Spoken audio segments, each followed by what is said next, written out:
ओम श्री साई नाथाय नमः। ओम साई राम। आप सभी साई भक्तों को मेरा ओम साई राम, जय साई राम। कैसे हैं आप सब लोग? बाबा की कृपा से और आशीर्वाद से आप सब लोग अच्छे और स्वस्थ होंगे। श्री शिरडी साई बाबा का पावन महाग्रंथ श्री साई सचित्र का महापारायण, जैसा कि आपने और हम सब ने मिलकर बाबा के श्री साई सचित्र का 1 से 12 अध्यायों का पारायण पूरा कर लिया है और आज हम अध्याय नंबर 13 करेंगे। अध्याय शुरू करने से पहले आप मेरे चैनल पर नए हैं, पहली बार आए हैं, तो आप अपने इस बाबा के चैनल को सब्सक्राइब कीजिए, लाइक कीजिए, शेयर कीजिए, ताकि बाबा के आने वाले वीडियोस का नोटिफिकेशन आप तक मिल सके और आप बाबा के पारायण से, मैसेज से, संदेशों से जुड़े रहें। चलिए शुरू करते हैं। कहते हैं कि श्री शिरडी साई बाबा का पावन महाग्रंथ श्री साई सचित्र का पारायण जो कोई भी भक्त अपनी किसी भी मनोकामना पूर्ति के लिए श्रद्धा सपूरी से, सच्चे भाव से, सच्चे समर्पण से सुनता है, बाबा उन सब की मनोकामनाओं को जल्द से जल्द पूर्ण करते हैं और उन्हें अपनी कृपा प्रदान करते हैं। आप सभी साईं भक्तों से अनुरोध है कि आप भी हमारे साथ बाबा के पारायण को पूरी श्रद्धा सबूरी, सच्चे भाव, समर्पण से, सच्ची आत्मा से सुनिए, ताकि बाबा आपकी मनोकामनाओं को पूर्ण करें। चलिए अध्याय शुरू करते हैं। अध्याय नंबर 13। उर्ष व रामनवमी पर्व का समन्वय, मस्जिद का जीर्णोद्धार। उर्ष व रामनवमी पर्व का समन्वय, सभी कार्यक्रम यथावत चलते रहे। धीरे धीरे मेले, उर्ष मेले का महत्व भी बढ़ता रहा। इसमें बदलाव 1911 में आया। उस समय श्री साईं बाबा के भक्त व श्री साई सुगुण उपासना के लेखक कृष्ण राव जोगेश्वर भीष्म अमरावती के दादा साहेब खारपड़े के साथ मेले में एक दिन पहले शिरडी पहुँचे। वे दीक्षितवाड़े में ठहरे हुए थे। वे दालान में लेटकर विश्राम करते हुए सोच विचार कर रहे थे। उसी समय लक्ष्मण राव काका महाजनी पूजन सामग्री लेकर मस्जिद की ओर आ रहे थे। उन दोनों में परस्पर वार्ता हुई तो वे विचार करने लगे कि शिरडी में रामनवमी के दिन ही उर्ष भी भरता है और मेला भी भरता है। अवश्य इसके पीछे कोई न कोई रहस्य है।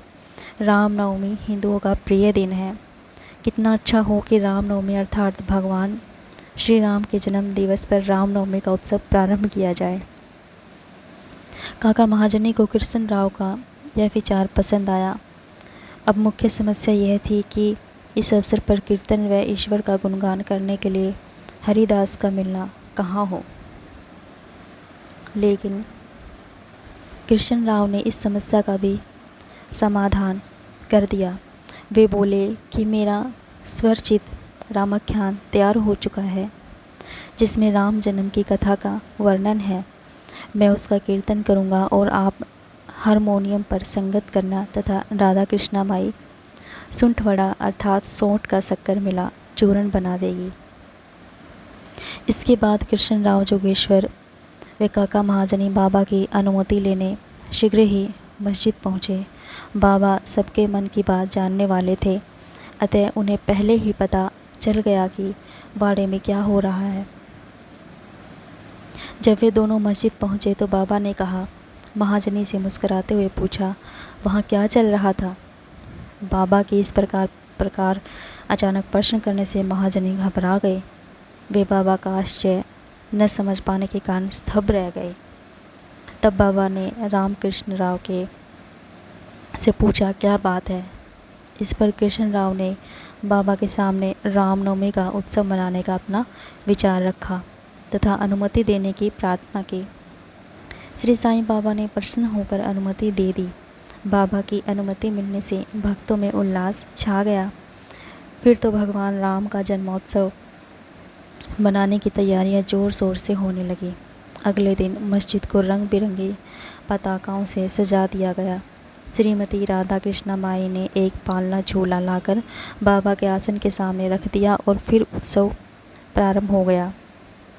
कृष्ण राव कीर्तन करने के लिए खड़े हो गए। काका महाजनी हारमोनियम पर उनकी संगत करने लगे।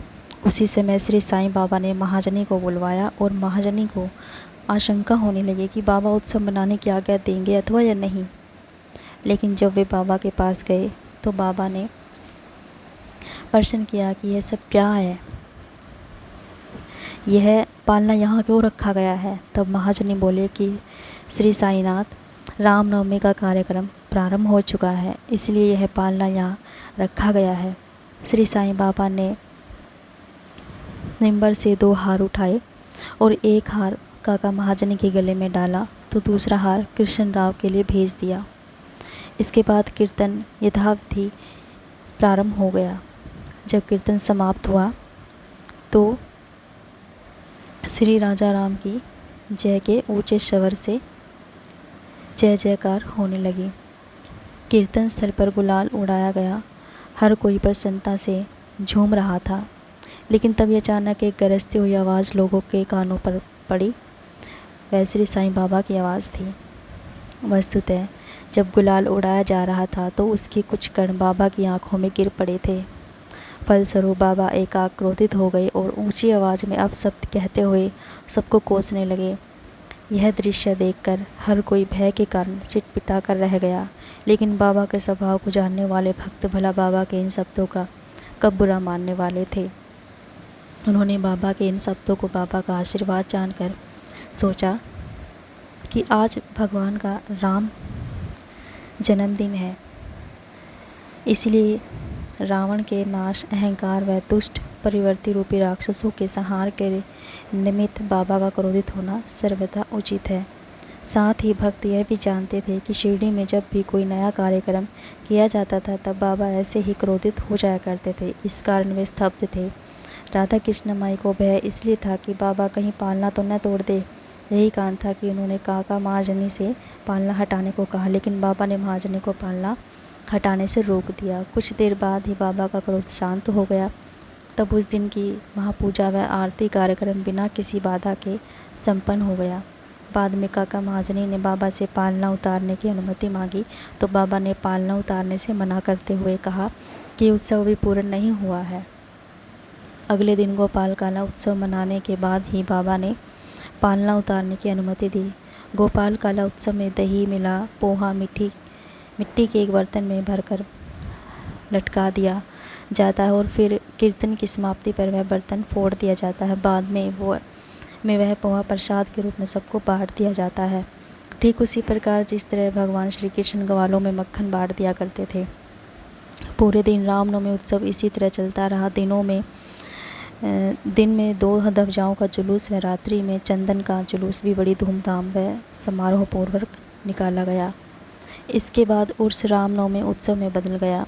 अगले वर्ष अर्थात 1912 से रामनवमी के कार्यक्रमों में बढ़ोतरी होने लगी। इसके अंतर्गत श्रीमती राधा कृष्णा माई ने चैत्र प्रतिपदा से नाम सप्ताह शुरू कर दिया। इस कार्यक्रम में दिन रात 7 दिन तक भगवत नाम लिया जाता है। सभी भक्त बारी बारी से इसमें भाग लेते हैं। राधा कृष्णा माई सवेरे ही इस कार्यक्रम में शामिल हो जाती हैं। इसी तरह देश के अन्य भागों से भी रामनवमी उत्सव मनाया जाता है। यही कारण था कि अगले वर्ष फिर से हरिदास के मिलने की समस्या उठ खड़ी हुई। लेकिन उत्सव से लगभग 5-6 दिन पूर्व ही महाजनी की भेंट अनायासी बाला बुआ से हो गई। बाला बुआ आधुनिक तुकाराम के नाम से जाने जाते थे। इस वर्ष के कीर्तन कार्यक्रम का दायित्व उन्हें ही सौंपा गया। लेकिन अगले वर्ष अर्थात 1913 में हरिदास यानी सतारा जिले के बाला बुआ सतारकर बृहद सिद्ध कपटे ग्राम में प्लेग से प्रभावित होने के कारण कीर्तन नहीं कर सके। इस बार वे शिरडी आए। काका साहेब दीक्षित ने उनसे कीर्तन कराने की श्री साईं बाबा से अनुमति प्राप्त कर ली। श्री साईं बाबा ने भी बाला बुआ को पुरस्कृत किया। 1914 में भी जब ऐसी समस्या उत्पन्न हुई तब श्री साईं बाबा ने समस्या का सदैव के लिए निराकरण कर दिया। उन्होंने स्थायी रूप में यह कार्य दास गुरु महाराज को सौंप दिया गया। तब से वही इस कार्य को लगन निष्ठा से करते रहे। 1912 से लेकर अब तक उत्सव में भाग लेने वालों की संख्या में वृद्धि होती रही। चैत्र मास के शुक्ल पक्ष की अष्टमी से द्वादशी तक शिरडी में भक्तों की भीड़ उमड़ जाती थी। बाजार में दुकानें सज जाया करती थी। जाने माने पहलवानों की कुश्तियाँ होने लगी। गरीबों को व्यापक स्तर पर भोजन कराया जाने लगा। श्रीमती राधा कृष्ण माई के अथक प्रयासों का ही प्रतिफल था कि शिरडी को संस्थान के स्वरूप की प्राप्ति हुई। संपदा में भी दिन प्रतिदिन वृद्धि होने लगी। भक्तों ने उपहार स्वरूप एक सुंदर घोड़ा, पालकी, रथ व चांदी के बर्तन व अन्य वस्तुएं भेंट की। उत्सव के समय हाथी भी बुलवाया जाता था। संस्थान की संपदा में वृद्धि अवश्य हुई, लेकिन श्री साईं बाबा उनसे सदैव निर्लेप ही रहते थे। वे उस संपदा की अपेक्षा किया करते थे और सामान्य वेशभूषा में ही रहा करते थे।